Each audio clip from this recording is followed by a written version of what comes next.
Today we are dealing with the topic of anxiety. Anxiety in sports.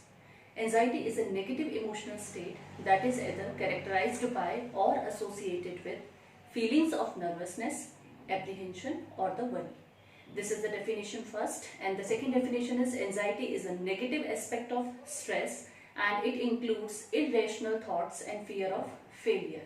So anxiety actually describes our feeling of being threatened. Means कि जब हमें anxiety होती है तो वो anxiety किस चीज से एसोसिएटेड होती है, वो हमें एक प्रकार का डर होता है, भय होता है. So there is always a threatening kind of situation when we feel the anxiety.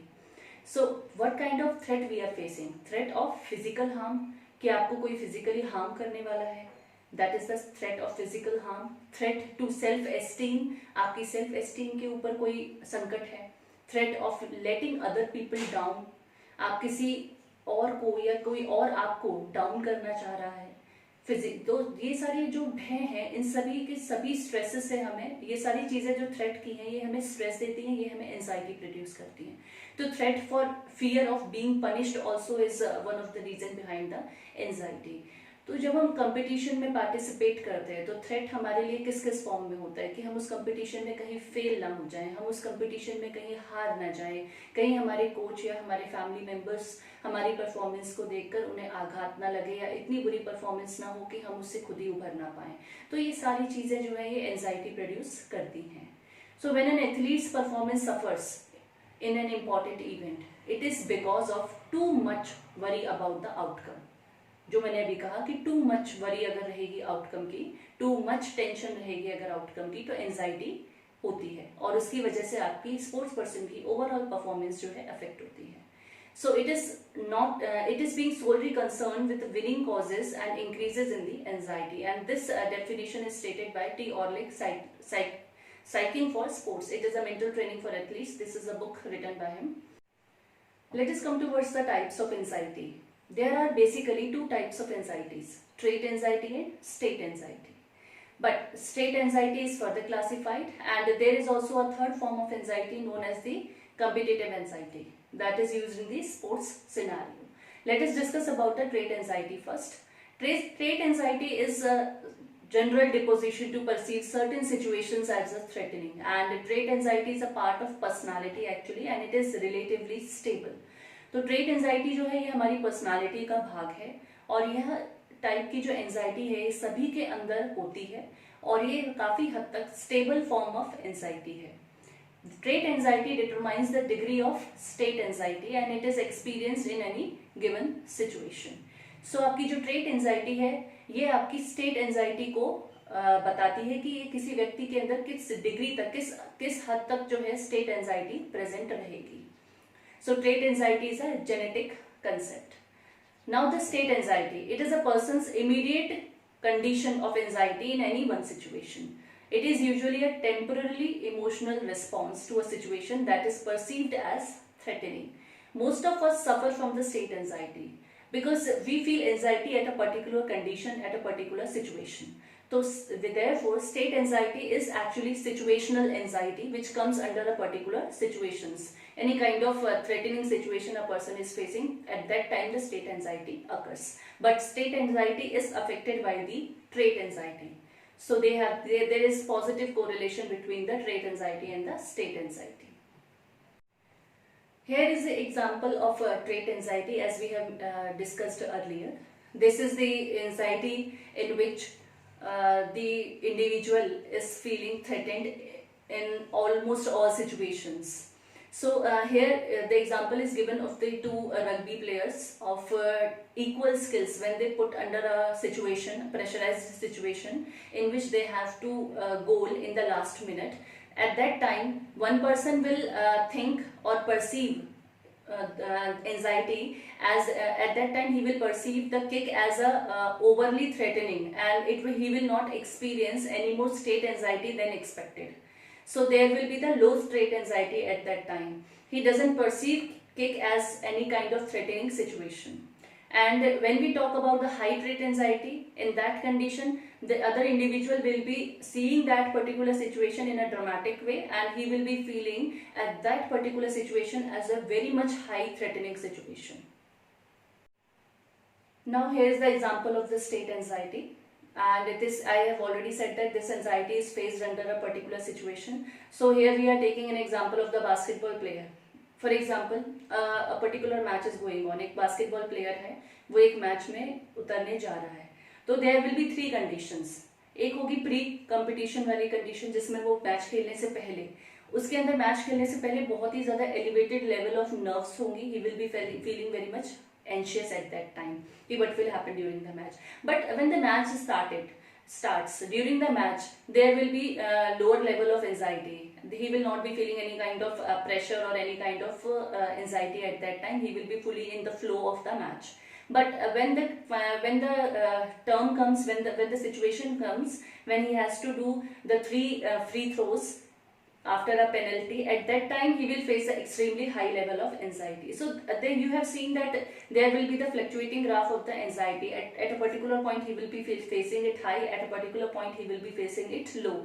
So that is called as a state anxiety, which happens at a particular stage and it fluctuates during the whole course of the match. Here is the classification of state anxieties. There are two types of state anxiety. First one is cognitive and second one is the somatic. As we have discussed that state anxiety is situational. So these two types of cognitive and somatic anxiety types, they are classified on the basis of the physiological and the psychological symptoms produced during that particular course of time. So physiological is the cognitive and psychological is the cognitive anxiety, in which your thoughts will be of worrying, and the performer will be lacking in the ability to complete a particular task, so he will be feeling very nervous, and there will be the series of thoughts inside his mind.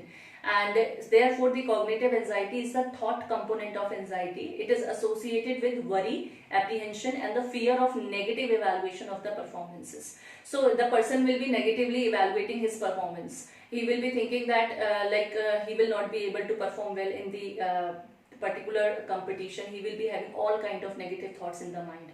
That thing is known as the cognitive anxiety. और इसी के अगर contrary देखें तो somatic anxiety जो है ये physiological phenomena है, but associated with the psychological symptoms. So जब हमारी ब्रेन में साइकोलॉजिकल सिम्टम्स हम सोच रहे हैं कि हमारे माइंड में साइकोलॉजिकली बहुत वीक और बहुत ही ज्यादा नेगेटिव थॉट्स चलते हैं, तो उसी अकॉर्डिंग हमारी फिजियोलॉजी भी है रिफ्लेक्ट होती है. तो कॉग्निटिव एंजाइटी के साथ साथ सोमैटिक एंजाइटी भी आती है. इस समय पे you will feel like your physical components जो है वो बढ़ने लगेंगे, जैसे कि आपका हार्ट रेट बढ़ने लगेगा, ब्लड प्रेशर बढ़ने लगेगा और आपका अराउजल लेवल हाई हो जाएगा. आपको सोमैटिक एंजाइटी जो है ये आपको तब फील होगी जब आपकी पूरी बॉडी जो है स्वेटिंग से स्वेट में हो जाएगी, without doing any kind of work. Sit by ideally sitting you are getting sweated और आपको मसल्स एंड टेंशंस हो जाएंगी.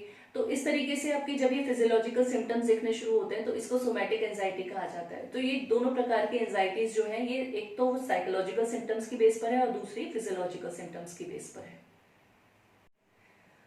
You can see in this slide I have taken the flow chart of cognitive state anxiety and the somatic state anxiety. तो आप देखोगे कि cognitive state anxiety में एक साइकिल चलती है. इस साइकिल का जो फर्स्ट स्टेप है आप देख सकते हो कि there will be poor concentration, fear, bad decisions, जिसकी वजह से आपका परफॉर्मेंस रिड्यूस होता है. Second step is the reduced performance. Then anxiety and arousal increase होगा. जैसे ही परफॉर्मेंस आपका लो होने लगेगा वैसे एंजाइटी और अराउजल इंक्रीज होने लगेगा. Then after that increased cognitive state anxiety हो जाएगी और इसकी वजह से आपका फर्दर इंक्रीज इन मिस्टेक्स होने लगेगा. तो इस तरीके से ये पूरी की पूरी जो साइकिल है ये चलती है कॉग्निटिव स्टेट एंजाइटी में when we perform a particular task and the cognitive state anxiety is high if in that particular condition. And second, here we can see the somatic state anxiety. It is the elevated graph here. So you can see here it is the perception of physiological changes. So increased heart rate, palm sweating and other physiological symptoms will be there. And associated with these symptoms, athlete will perceive this as a negative signs. आपको पसीना आ रहा है बैठे बैठे, आपको heart rate बढ़ रही है, ब्लड प्रेशर हाई हो रहा है, तो कहीं ना कहीं एक एथलीट का जो कॉन्फिडेंस है वो शेक होने लगता है. ही विल थिंक दैट कि I am feeling this kind of nervousness because either I am not capable of that particular job और I have my practice is not that much. तो हो सकता है उसके पीछे वो कई नेगेटिव रीजन सर्च करने लगे जिसकी वजह से वो अपने आप को एसोसिएट करता है कि शायद उसने अपनी तैयारी अच्छे से नहीं की है, इसीलिए उसे ये सारे सिम्टम्स हो रहे हैं और इसकी वजह से लास्ट में परफॉर्मेंस अफेक्ट होती है. So somatic state anxiety is associated with the physiological signs and symptoms. And below that you can see the cognitive responses of anxiety and the somatic responses to anxiety. Cognitive response क्या क्या आते हैं? Loss of concentration, feeling of apprehension, inability to cope up, attentional narrowing and fear of failure. ये सारे के सारे आपके cognitive responses हैं जो आपकी thought process की वजह से result में आते हैं. सोमैटिक रेस्पॉन्सेज में आप देख सकते हो कि आपको स्वेटिंग होने लगेगी, मसल टेंशन बढ़ेगी, फीलिंग ऑफ नोजिया, आपको घबराहट होने लगेगी, उल्टी जैसा मन, और आपको बहुत ज़्यादा डिसेंट्री या फिर डायरिया जैसी कंडीशंस भी फील हो सकती है. Increased heart rate, increased breathing rate. So these all are the physiological responses that are known as the somatic responses to the anxiety. Now we are discussing about the competitive anxiety, the third form of anxiety, and this anxiety is particularly related to the sports field. और इसके अंदर इस प्रकार की competitive anxiety कब feel की जाती है? जब आपको थ्रेट होगा, आपको डर होगा कि आप अच्छा नहीं खेल पाएंगे, नॉट प्लेइंग वेल, आप अपनी टीम को डाउन लेकर जा सकते हैं, आप अपनी टीम का कहीं नुकसान ना कर बैठे, letting them team down. Third point is कि थर्ड थ्रेट आपको क्या होगा कि आप meeting training demands before the event. आपको डर होगा कि आपने ट्रेनिंग की डिमांड्स जो है वो इवेंट शुरू होने से पहले पूरी की हैं या नहीं की हैं. या फिर आपका चौथा रहेगा आपके पर्सनल रिलेशनशिप्स इस पर्टिकुलर मैच या कंपटीशन की वजह से वो कितने अफेक्ट हो रहे हैं. या फिर आप पर्सनली अगर किसी कंफ्लिक्ट में या किसी सिचुएशन से डील कर रहे हैं तो भी आपको कंपटीशन में जाने से पहले कंपिटिटिव एंजाइटी फील होती है. और लास्ट पॉइंट है इंजुरी की वजह से भी आपको कॉम्पिटिटिव एंजाइटी फील हो सकती है. तो ये सारे थ्रेट्स हैं जो एक स्पोर्ट्स पर्सन के इर्द गिर्द रहते हैं जब वो किसी भी कंपटीशन में पार्टिसिपेट करने के लिए जाता है, जिसकी वजह से उसे competitive anxiety before competition feel होती है. According to Martins, he has defined as competitive anxiety as the tendency to see competitive situations as threatening. जब हम competitive situations को threat की तरह feel करना शुरू कर देते हैं तो हमें competitive anxiety होती है. अब हम देखते हैं कि किस तरीके से आपकी state और trait और state anxiety एक दूसरे से relationship में है. कि जैसे कि मैंने पहले भी कहा था कि trait anxiety जो है वो person की traits को determine करती है, यह सबके अंदर present होती है. और trait anxiety जो है ये आपके कॉम्पिटिटिव एंजाइटी और स्टेट एंजाइटी दोनों को एलिवेट करने में और दोनों को डिप्रेस करने में सहायक होती है. So those who score high measures on trait anxiety, जिनके ट्रेट एंजाइटी के स्कोर्स हाई होते हैं, वो they will experience more state anxiety and they will experience highly competitive and evaluated situations in their life. And when we talk about the athletes with high trait anxiety, we can say that कि अगर वो किसी particular situation को कोप करना सीख जाए, learn कर लें कि वो उस सिचुएशन से कैसे कोप अप करेंगे, तो वो अपने स्टेट एंजाइटी को लोअर कर सकते हैं. ऐसा नहीं कि ट्रेट एंजाइटी अगर हाई है तो वो हाई रहेगी. We can learn to lower the trait anxiety. अगर ट्रेट एंजाइटी को अगर हम लोअर करना सीखे तो automatically our state anxiety will be lowered.